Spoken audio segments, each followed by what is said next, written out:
ರಾಮಲಲ್ಲಾ ಪೂಜೆಗೆ ಪ್ರಪ್ರಥಮವಾಗಿ ಅವಕಾಶ ಕೊಟ್ಟಂತವರು ಕಾಂಗ್ರೆಸ್ಸಿಗರು.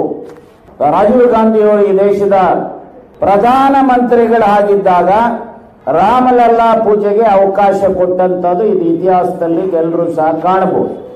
ಎಲ್ಲೂ ಸಹ ರಾಮ ದೇವರಾಗಿ ಕಾಣಿಸಿಕೊಂಡಿಲ್ಲ, ಬಿಂಬಿಸಿಕೊಂಡಿಲ್ಲ.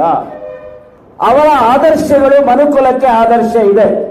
ರಾಮನ ದೇವರೇ ಅಲ್ಲದೆ ಇರುವಂತಹ ಮನುಷ್ಯ ಸಹಜವಾದಂತಹ ಆದರ್ಶಗಳಿದ್ದಾವೆ. ಅದನ್ನ ನಾವೆಲ್ಲರೂ ಗೌರವಿಸಬೇಕು, ಪೂಜಿಸಬೇಕು, ಆರಾಧಿಸಬೇಕು. ರಾಮ ಎಲ್ಲೂ ಸಹ ದೇವಸ್ಥಾನ ಬಯಸಿದಂತವನಲ್ಲ. ಆದರೂ ದೇವಸ್ಥಾನ ಮಾಡುವಂತ ಹಿನ್ನೆಲೆಯಲ್ಲಿ ಫೈಸಲಾಬಾದ್ ಕೋರ್ಟ್ ಅಲ್ಲಿ ಕೇಸ್ ಪೆಂಡಿಂಗ್ ಇತ್ತು, ಲಕ್ನೋದಲ್ಲಿ ಕೇಸ್ ಪೆಂಡಿಂಗ್ ಇತ್ತು, ಸುಪ್ರೀಂ ಕೋರ್ಟ್ ಅಲ್ಲಿ ಕೇಸ್ ಪೆಂಡಿಂಗ್ ಇತ್ತು. ಬಹುಶಃ ಕಾಂಗ್ರೆಸ್ಸಿನ ಅವಧಿನಲ್ಲಿ ಈಗೇನು ಸುಪ್ರೀಂ ಕೋರ್ಟಿನ ಜಡ್ಜ್ಮೆಂಟ್ ಬಂದು ಒಂದು ಟ್ರಸ್ಟ್ ಮಾಡಿ ದೇವಸ್ಥಾನ ಮತ್ತು ಮಸೀದಿ ಕಟ್ಟಬೇಕು ಅನ್ನುವಂತ ಆದೇಶ ಏನಿದೆ, ಆದೇಶ ನಮ್ಮ ಅವಧಿಯಲ್ಲಿ ಬಂದಿದ್ರು. ರಾಮಲಲ್ಲಾ ಪೂಜೆಗೆ ನಾವು ಅವಕಾಶ ಕೊಟ್ಟಂತವರು ನಾವೇ ಕಟ್ತಾ ಇದ್ವಿ. ಆದರೆ ಇವತ್ತು ಯಾವ ಟ್ರಸ್ಟಿಗೆ ಸುಪ್ರೀಂ ಕೋರ್ಟಿನ ಹಿನ್ನೆಲೆಯಲ್ಲಿ ಟ್ರಸ್ಟಿಗೆ ಅವಕಾಶ ಮಾಡಿದೆ, ಇವತ್ತು ಟ್ರಸ್ಟ್ ಅನ್ನ mister Modi and his team hijack ಮಾಡಿದ್ದಾರೆ. ಯಾವ ಅಯೋಧ್ಯೆಯ ಟ್ರಸ್ಟ್ ಇದೆ ಆ ಟ್ರಸ್ಟ್ ಅನ್ನ ರಾಜಕೀಯ ಕಾರಣಗಳಿಗೋಸ್ಕರ ಹೈಜಾಕ್ ಮಾಡಿದ್ದಾರೆ. ನಾನು ಸ್ಪಷ್ಟವಾಗಿ ಹೇಳಲಿಕ್ಕೆ ಬಯಸ್ತೇನೆ. ಸುಪ್ರೀಂ ಕೋರ್ಟ್ನ ನಿರ್ದೇಶನ ಇದೆ, ಇವರೇನು ತೀರ್ಮಾನ ಮಾಡಿರುವಂತದ್ದಲ್ಲ. ಆದರೆ ಸುಪ್ರೀಂ ಕೋರ್ಟಿನ ತೀರ್ಮಾನ ಇರುವಂತದ್ದು ಟ್ರಸ್ಟ್ ಮಾಡಬೇಕೆ ಹೊರತು ಮೋದಿ ಮಾಡಬೇಕು ಅಂತ ಎಲ್ಲೂ ಇಲ್ಲ, ಅಥವಾ ಭಾರತೀಯ ಜನತಾ ಪಾರ್ಟಿಯವರು ಕಟ್ಟಬೇಕು ಅಂತ ಎಲ್ಲೂ ಇಲ್ಲ.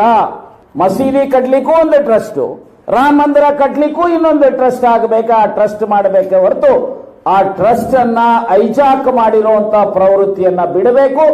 ರಾಮ ಮಂದಿರ ಇಡೀ ಭಾರತದ ರಾಮನ ಆದರ್ಶಗಳನ್ನ ಮೈಗೂಡಿಸಿಕೊಂಡಿರ್ತಕ್ಕಂಥ ಜನರ ದೇವಸ್ಥಾನವಾಗಿರಬೇಕೇ ಹೊರತು ಬಿಜೆಪಿಯವರ ದೇವಸ್ಥಾನ ಆಗಬಾರದು ಅಂತೇಳಿ ಆಗ್ರಹಪೂರ್ವಕವಾಗಿ ಹೇಳಿಕೆ ಬಯಸ್ತೇನೆ.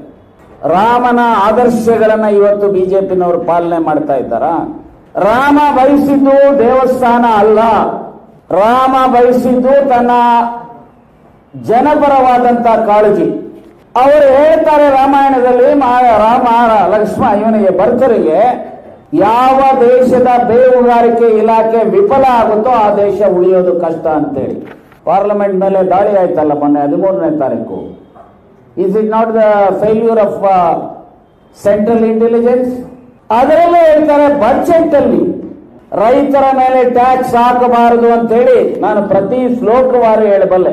ಹೆಣ್ಣು ಮಕ್ಕಳ ರಕ್ಷಣೆ ಮಾಡಬೇಕು ಅಂತ ಹೇಳಿ ರಾಮಾಯಣ ಮಹಾಭಾರತ ನಡೆದಿದ್ದೆ ಹೆಣ್ಣು ಮಕ್ಕಳ ರಕ್ಷಣೆಗೆ. ನಾನು ಇವತ್ತು ಕೇಳ್ತೇನೆ ಭಾರತೀಯ ಜನತಾ ಪಾರ್ಟಿಯವರು, ನಿಮ್ಮ ಶ್ರೀಮತಿ ನಿಮ್ಮ ಕುಟುಂಬದವರ ರಕ್ಷಣೆ ಮಾಡಿದ್ದೀರಾ? ನಾನು ಹೆಸರುಗಳನ್ನ ನಿಮ್ಮ ಊಹೆಗೆ ಬಿಡ್ತೇನೆ.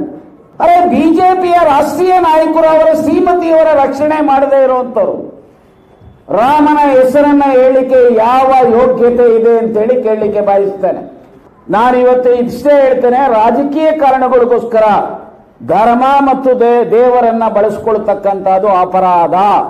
ಸೆಕ್ಷನ್ 171 ಯಾರಾದ್ರೂ ಇದ್ರೆ ದಯಮಾಡಿ ಅವ್ರಿಗೂ ಕೇಳಿ. Section 171B, section 171C, section 171D of Indian penal code. ಧರ್ಮ ದೇವರನ್ನ ರಾಜಕೀಯವಾಗಿ ಬಳಸ್ಕೊಳ್ತಕ್ಕಂಥದ್ದು ಅಪರಾಧ. ಸೆಕ್ಷನ್ 123 ಆಫ್ RP ಆಕ್ಟ್ 1951 ಅದರಲ್ಲೂ ಸಹ ಯಾರು ಚುನಾವಣೆಗಳಲ್ಲಿ ಈ ರೀತಿಯ ಬಳಕೆ ಮಾಡ್ಕೊಳ್ತಕ್ಕಂಥ ಮಾಡ್ತಾರೆ ಅವರನ್ನ ಡಿಸ್ಕ್ವಾಲಿಫೈ ಮಾಡಲಿಕ್ಕೆ ಎಲೆಕ್ಷನ್ ಪಿಟಿಷನ್ ಹಾಕಿದ್ರೆ ಡಿಸ್ಕ್ವಾಲಿಫೈ ಆಗ್ತಾರೆ. ಈಗ 24ರ ಚುನಾವಣೆಗೆ ತಯಾರಿ ನಡೆಸಿರುವಂತದ್ರಲ್ಲಿ ಇದೊಂದು.